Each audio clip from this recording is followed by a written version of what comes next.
լավա մենք լինենք, այսպես ասենք, այդ հորետեսական կողմը, բայց մենք պարտավոր ենք զգուշացնել ժողովրդին, որ լրջագույն խնդրեմ կա։ Եվ եթե հիմա Հայաստանը այդ խնդիրներին բավարար ուշադրություն չդարձնի եւ չլրջանա, մենք կարող ենք շատ ավելի մեծ խնդրի առջև կանգնել։ Շատ ավելի մեծ։ Ես նկատում եմ որպես քաղաքական ուժ, դա մեր ձայների վրա կարա անդրադառնա։ Կարող մենք պետքա առհասարակ մեր մոտեցումը, մեր հայացքը քաղաքական process-ներին, ժողովրդի ընկալումների, մեր խոսույթի մասով պետքա փոխենք, չգիտեմ, չեմ ասում խաբենք, բայց կարող է ինչ-որ իրականության։ Հենց ասում ես խաբենք, ես օքեյ չեմ։ Մեկ ասում է քաղցր սուտ կա, չէ՞ որ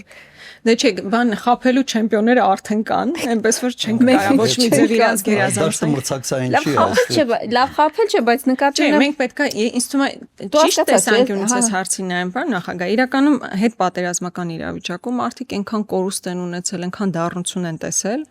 Հիմա մի մասը ընդհանրապես իզոլացված է բոլոր process-ներից, ոչ մի բանի մասին, ոչ ուզում է լսի, ոչ տեսնի, ընդհանրապես հետաքրքիր չի։ Իր առօրյա կենցաղով ապրում է, իր ընտանիքի հոգսերով է ապրում, հազիվ փորձում է դա կարգավորել։ Մի մասն էլ այնքան իսկապես դառնություն է տեսել, որ մի հատ վատ բան է լսում, ասում է խնդրում եմ մի ասեք։ Լավ բաներ են, մենակ ուզում են լավ բան լսեն, որ իրանց թոշակը բարձրանալու, աշխատավարձը բարձրանալու, ամեն ինչ իդեալական ալնելու, խաղաղություն, ծլել, ծաղկելու ենք, բարգավաճելու ենք։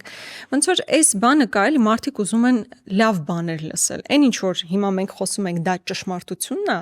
վտանգներն ու մարտահրավերները։ Հիմա ուղղակի պետքա ճիշտ աշխատել, ինձ թվում է այդ բանաձևը պետքա գտնել, ոնց ճիշտ պրոպորցիայով, ճիշտ բալանսով տալ այն վտանգները, որ կան, եւ լուծումները ու դրականին գնացող լուծումները։ Ինչ կարանք այդ խնդիրների հետ անենք, որ ի վերջո ճիշտ հանգուցալուծման գանք։ Աննա, մենք պոզիտիվ համաձայն ենք, մենք միշտ պիտի հաղորդենք, բայց մենք չենք կարող ստել վտանգների մասին եւ չենք կարող ստել այն երևույթների մասին, որոնք գոյաբանական սպառնալիք են Հայաստանի համար։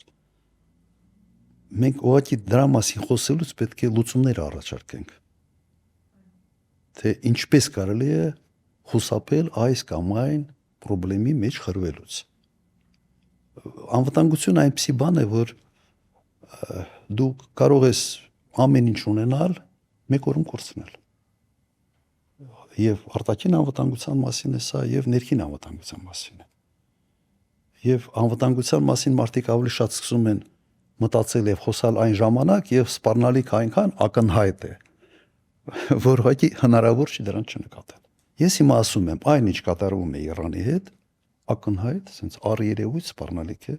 որի մասին պետք է խոսալ եւ լուծումներ առաջարկել։